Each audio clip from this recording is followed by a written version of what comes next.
And unfortunately, most people come into it like this.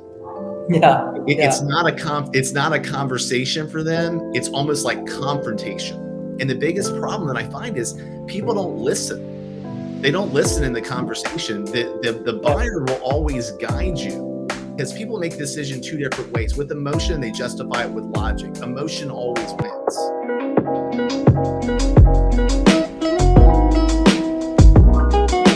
Hello and welcome to Sales Gambit. I'm your host Ashish Santhalia, CEO of Convent, a conversation intelligence platform for inside sales team.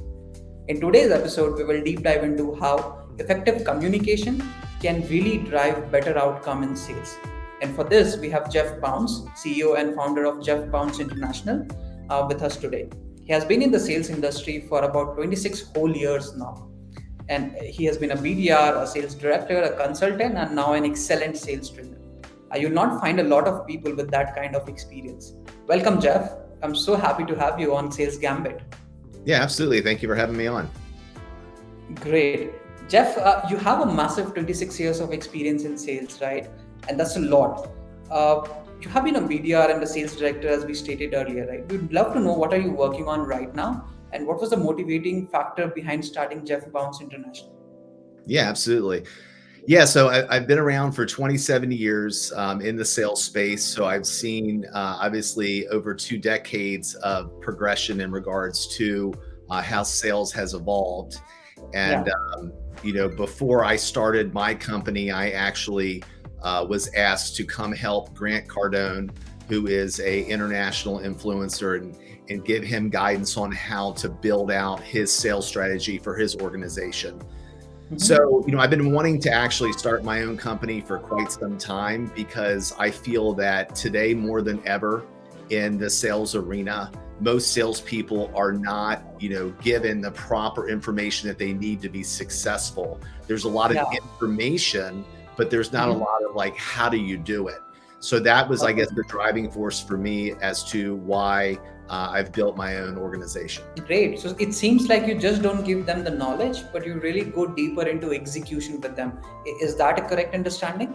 Yeah, absolutely. I mean, it's very interesting because, fundamentally sales training in the past has only been done two different ways. It's either been in a, in-person setting or in a virtual format. And the reality is neither one of them works.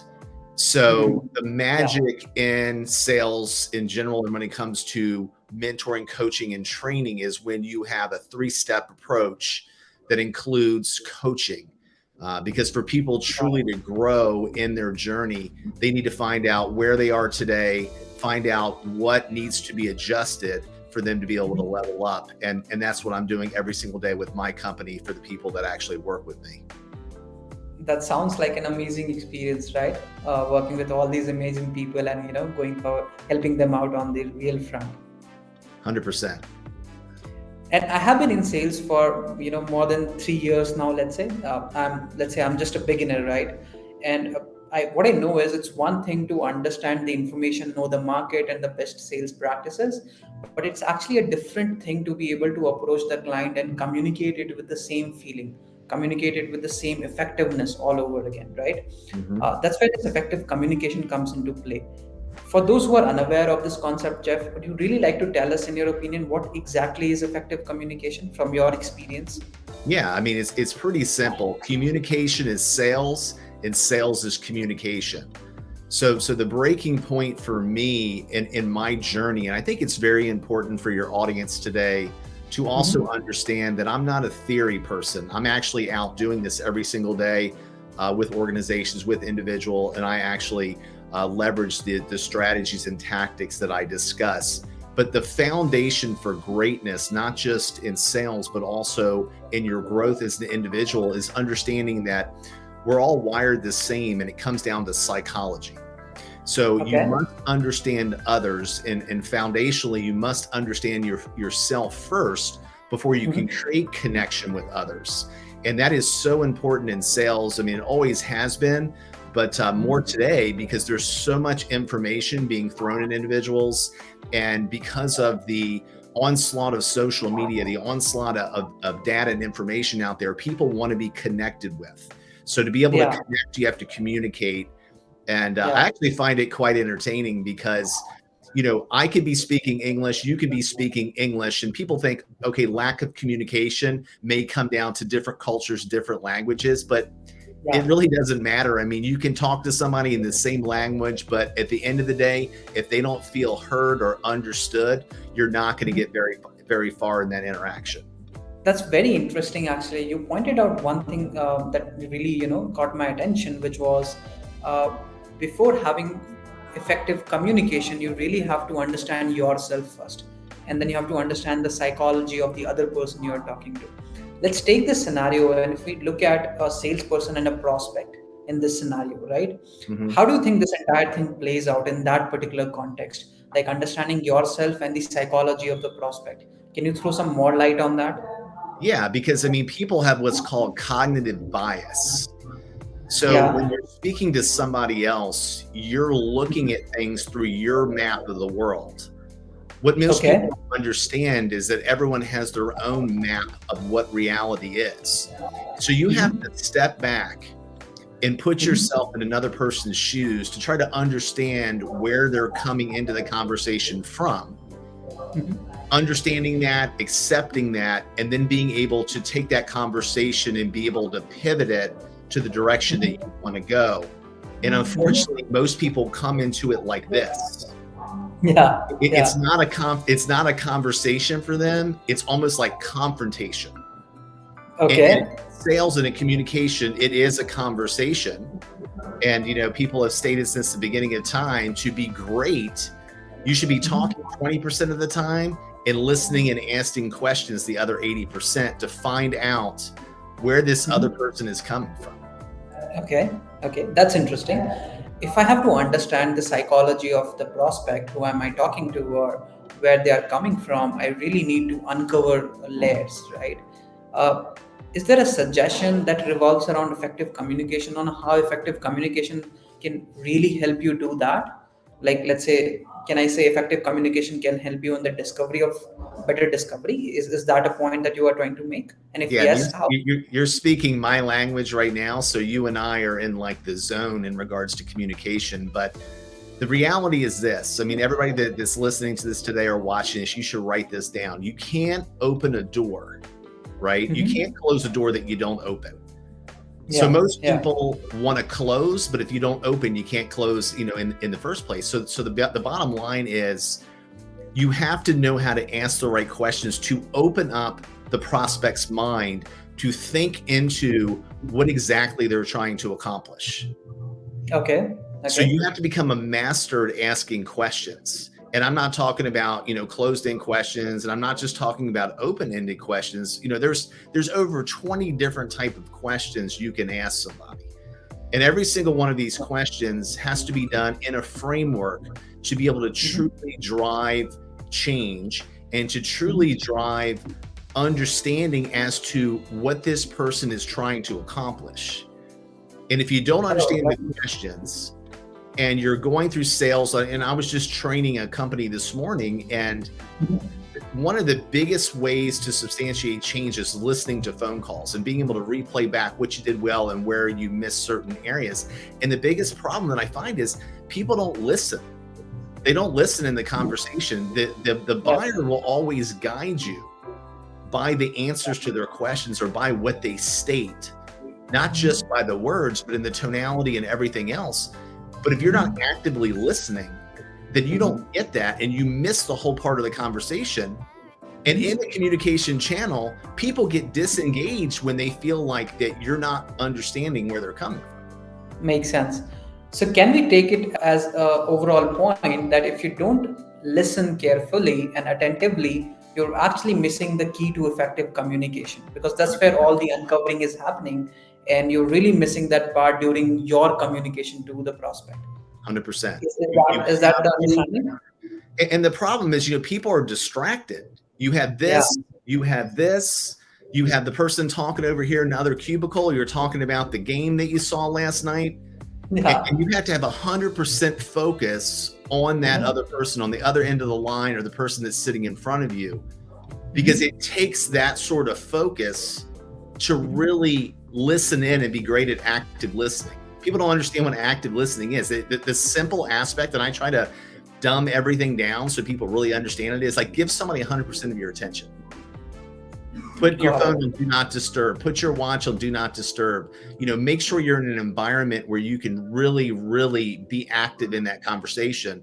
And that's what's going to give you what you need to be able to move that other person. Makes sense. No, that really makes sense, right? Being in the zone and understanding what the prospect is saying, and then communicating effectively on keeping in mind the prospects, where is the prospect coming from, is really, really important.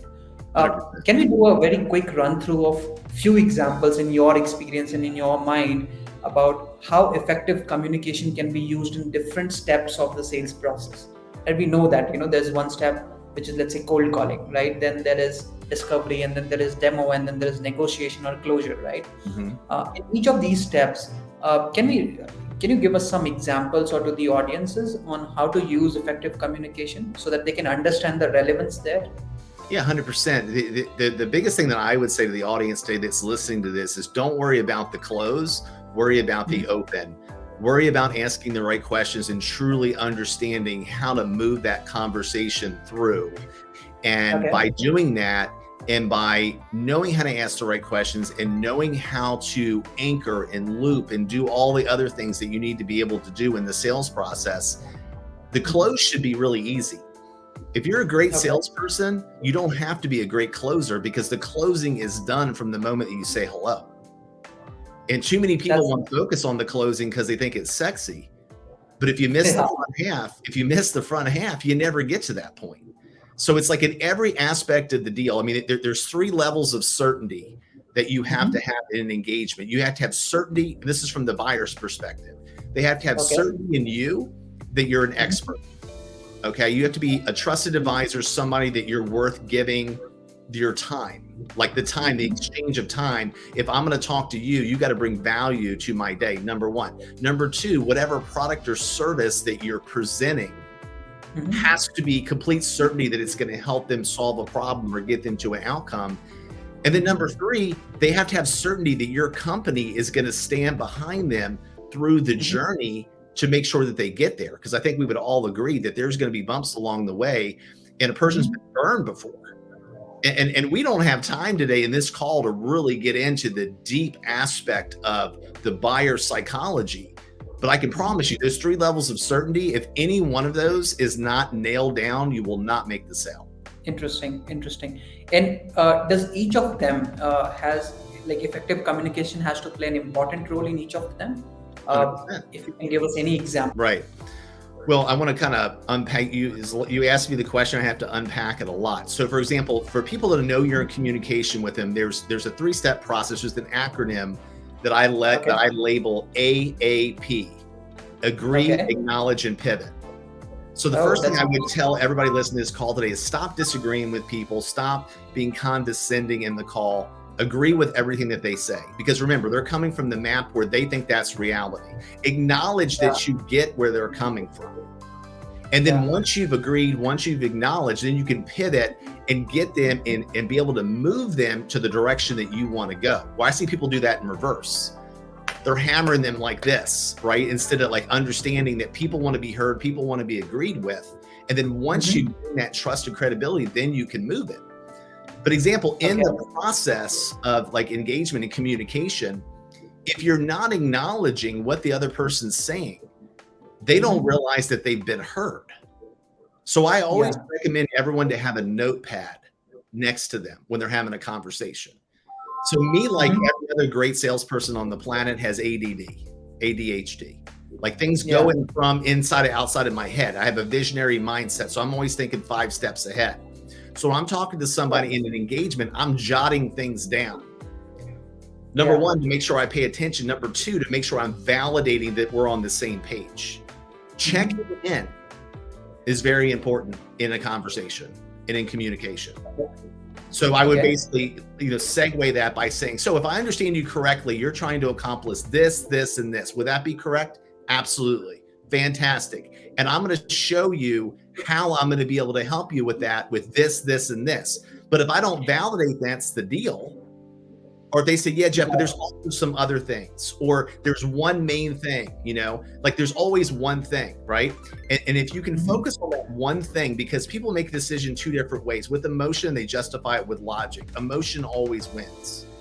So in that Right. communication, in that conversation, you got to find out what that one thing is, get them to that emotional state, Mhm. and then help move them by providing a vision of what the outcome is.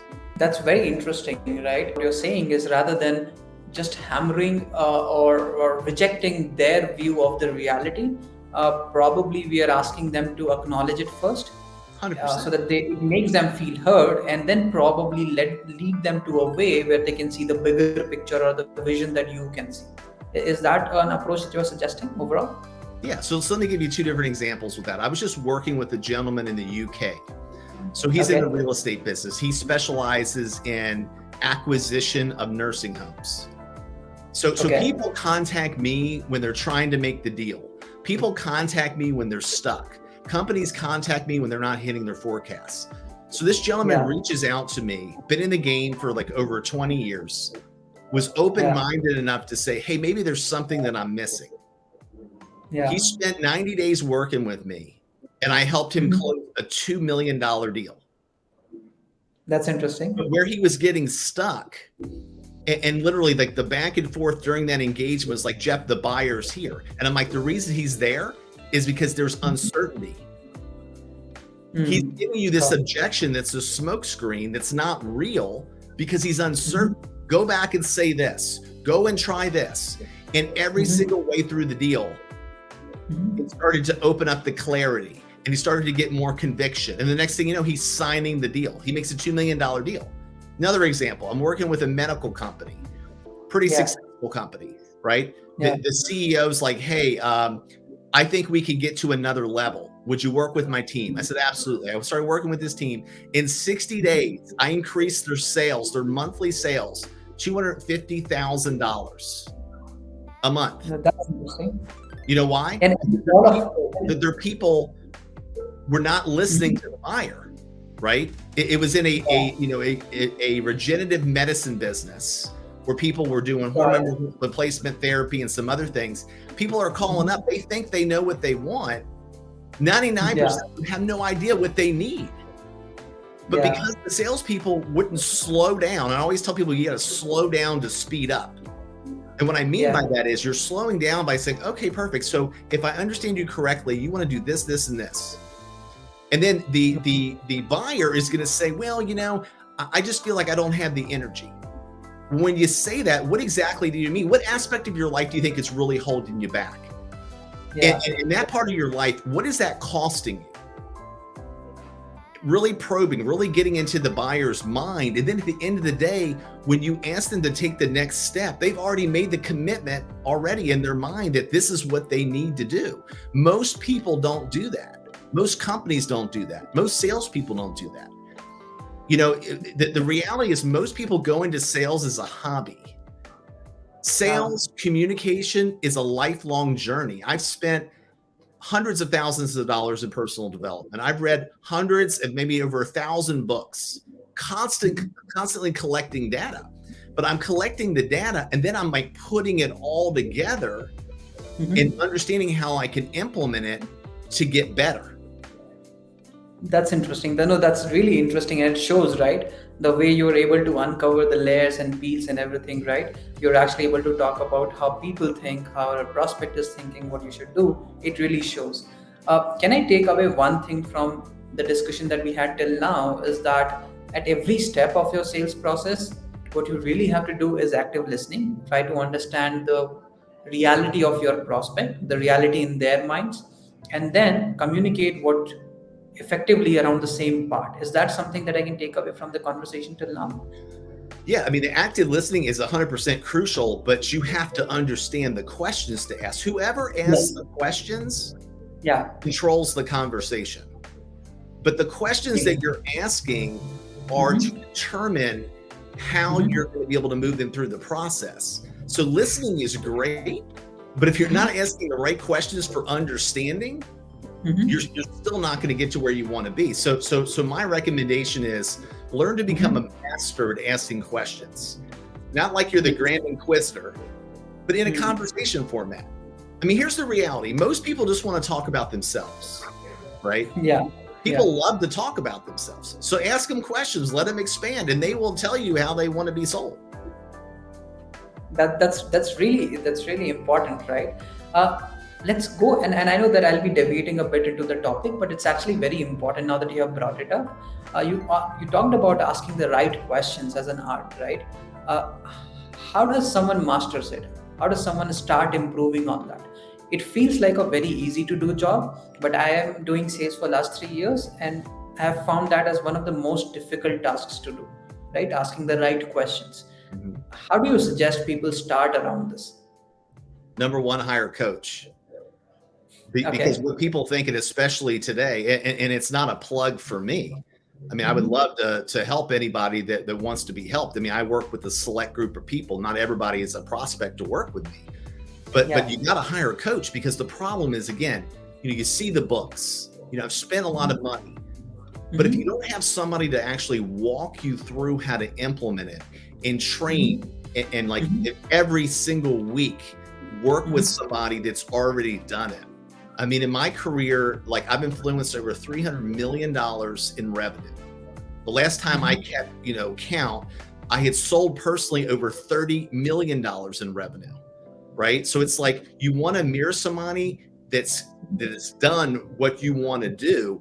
But here's the problem. The problem is there's a lot of garbage out there.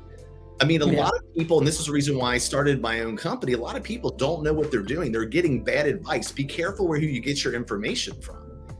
Right. Because, they give you the theory, I'll give you the perfect example. I'm not knocking higher education, but I was challenged one time. They're like, hey, there's a negotiating mastery class at Harvard Business School.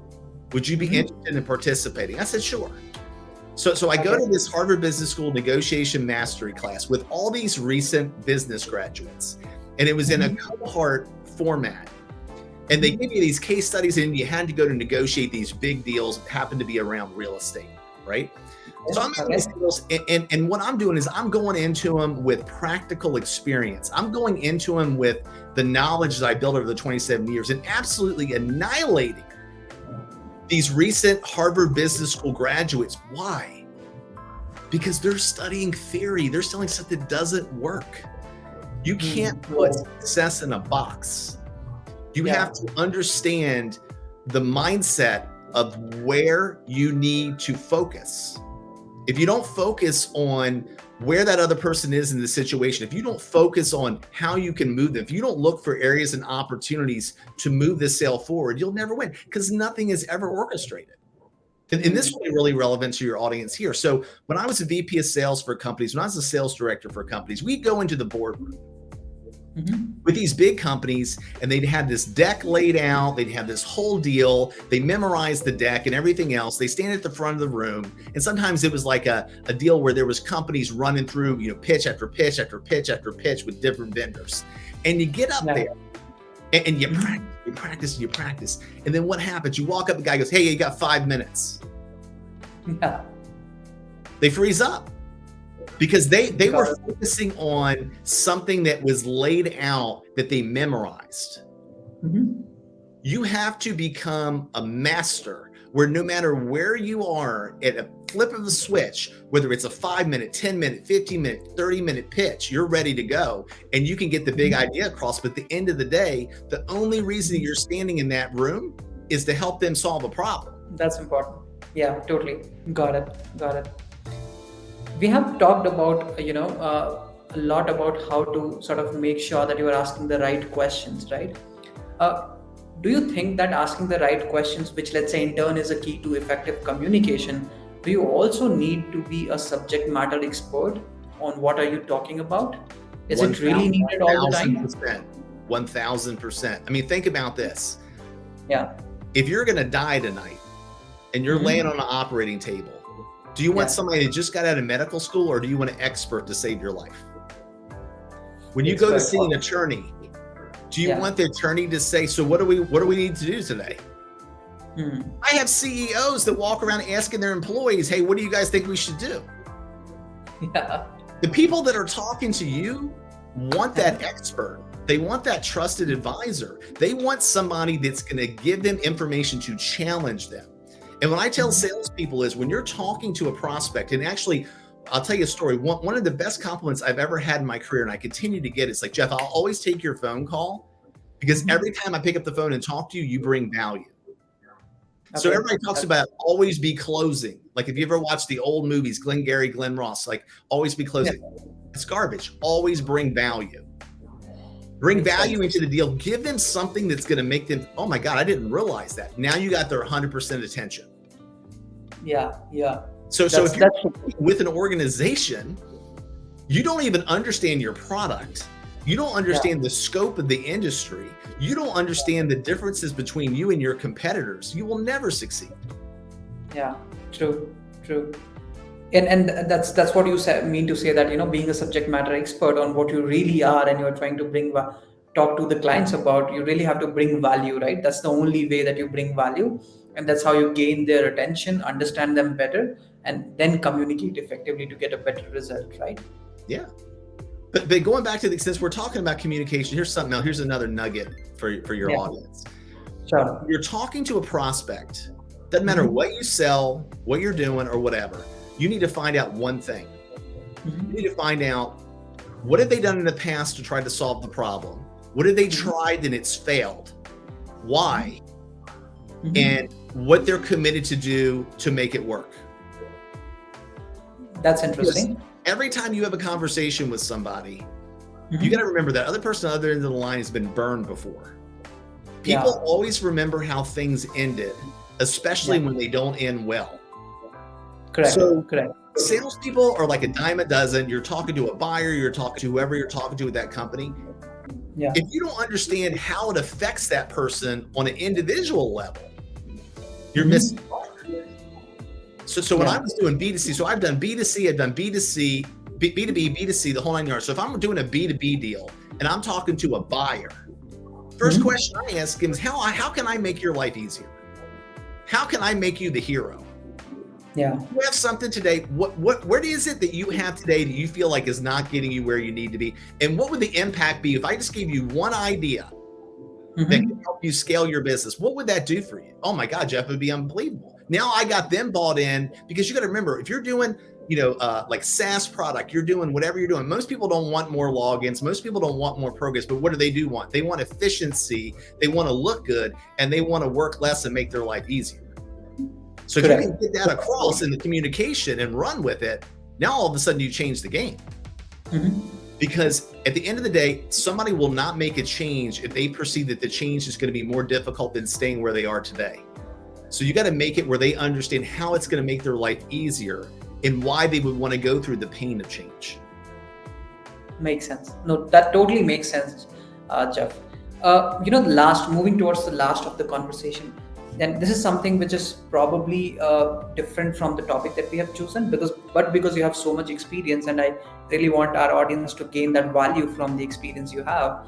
What are the couple of discovery questions or something that has really helped you unpack the conversation with the prospects? Do you want to throw them out? Do you want to share them with the audiences?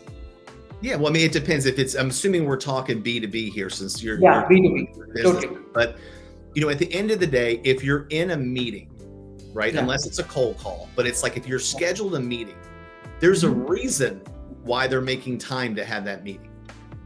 What you need to find out is, why are we meeting today? Okay. What was it about my company that got your interest? And then number two question to ask is, where are you today? Where do you feel like you're falling short?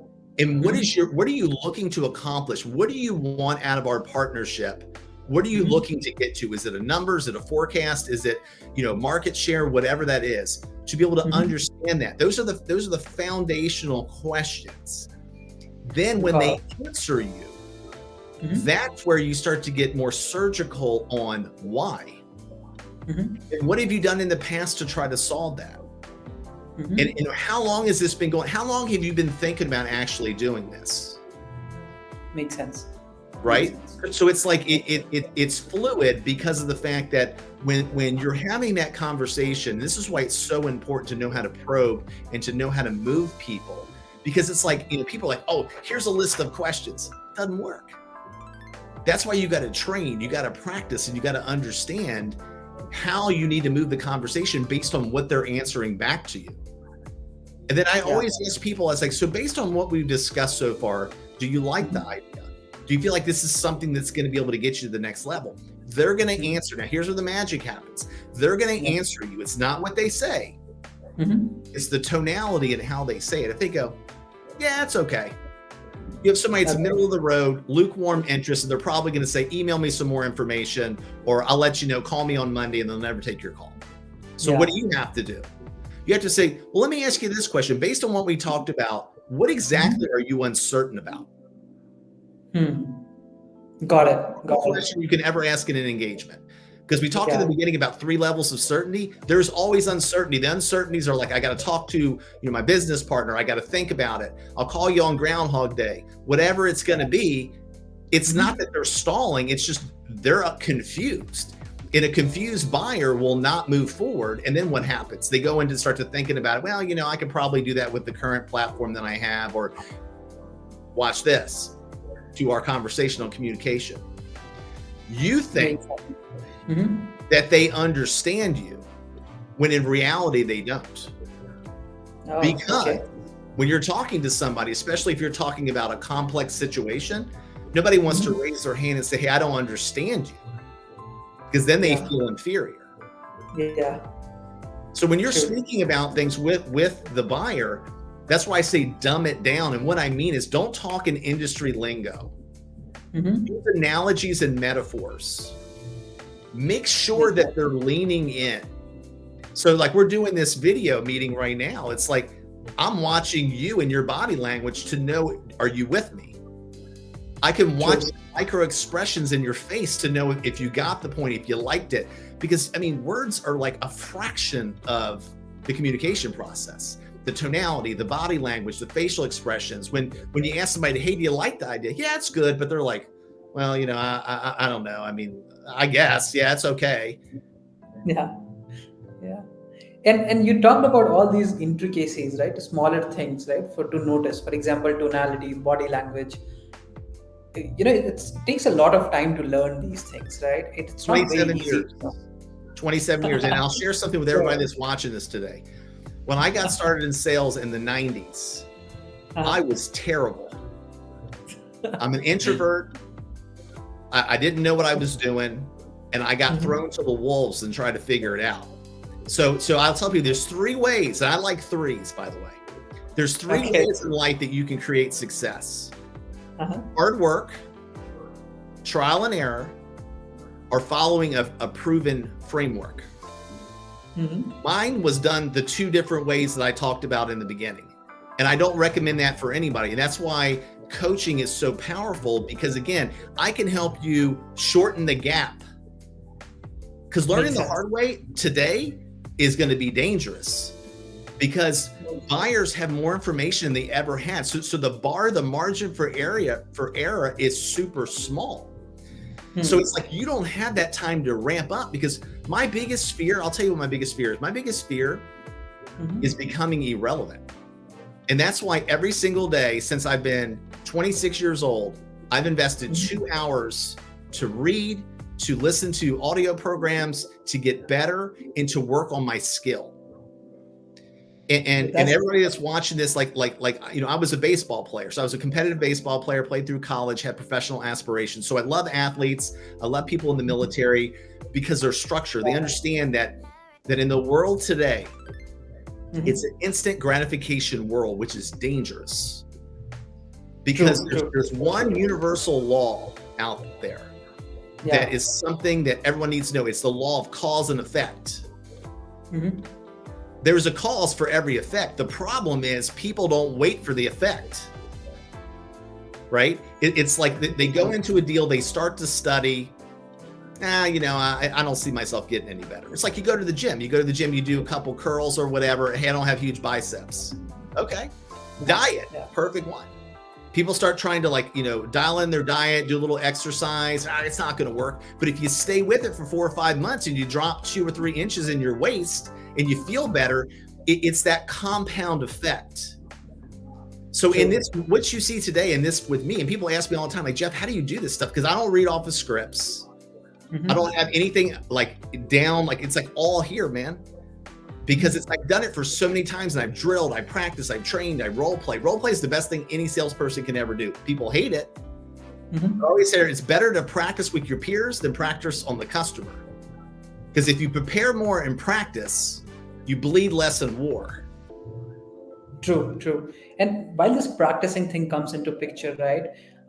Do you believe in looking or learning from your peers by looking at their conversation, their recorded videos, or going back through your own recorded videos and looking at how were you communicating, where you could have improved, and what areas you could have improved in? Do you believe in that stuff? I mean, I believe that all information is good information, but what I mean to answer your question is if I'm listening to my colleague and he's terrible at sales and I'm trying to learn from him, not a good idea. But if you're training and you're learning, everything has a structure to it. People call it sales process, whatever they want to call it. There's areas in the deal, but you got to become a surgeon, listening to sales calls and be like, okay, he missed this, he missed that, he missed the opportunity to ask for the order. He wasn't hearing them. He asked the customer, and the customer's like, yeah, I already told you that. I mean, it's the more information you can get, the more stuff you can hear is going to make you better. But it's again, practice and hard work. Everybody wants to talk about the grind, 24/7, this and that. You can work as hard as you want, but if you're working on the wrong things, it's not going to get you to where you want to be. True. So an example, it's you got a bee outside. The bee flies in through an open window. It's in your house. Starts flying around for a while. It's like, hey man, I don't want to be in here. I want to go back outside. So it starts going towards the door and it keeps hitting the door as hard as it can. Eventually it's going to die. Right? It didn't realize that, hey man, I came in through an open window. I need to readjust and go out the way that I came in. It's easier. He did hard work, but it didn't do anything for me. It ended up killing him. So it's I see all these people out there that they invest in these boot camps, they invest in these challenges, they invest in all these programs, but it's almost like they're information junkies. It's if you don't take it and apply it. So if I read a book, I don't read a book like most people. I get the book and I say, how can I apply this to what I'm doing every single day? True. How's this going to be able to help my process? What can I do to make myself better? And then I'll beta test things. And then I always believe in, if you beta test it enough, you get in front of enough people, when it works. So I've spoken in front of thousands of people. I've walked into rooms before where there was no energy, there was no connection. It's the people didn't want to be there. Within 15 minutes, it's I was their best friend. Because I got to get in their head, man. I got to find out how I can break them, how I can make them understand the most important thing in any engagement with communication. I'm like you, you're like me. True. Very true, Jeff. These are all the questions I had for you today. I really loved every bit of the session, and especially the part where you talk about knowing about the reality of your prospects, then listening and then asking the right questions to be able to communicate effectively. I'm taking up a lot of information, and I'm sure the audience will too really love that session. Thank you again for coming on Sales Gambit by Convel. It was a delight to have you on the session with us. Yeah, my pleasure. And if anybody wants to find out more about me, they can go to my website, jeffbounds.com. Sure. For our audiences, you'll find all the information related to Jeff on the video links that we'll post. Please visit Jeff Bound International, and I'm sure you'll love the content and you'll love the structure Jeff has there. Thank you very much. Thanks, Jeff.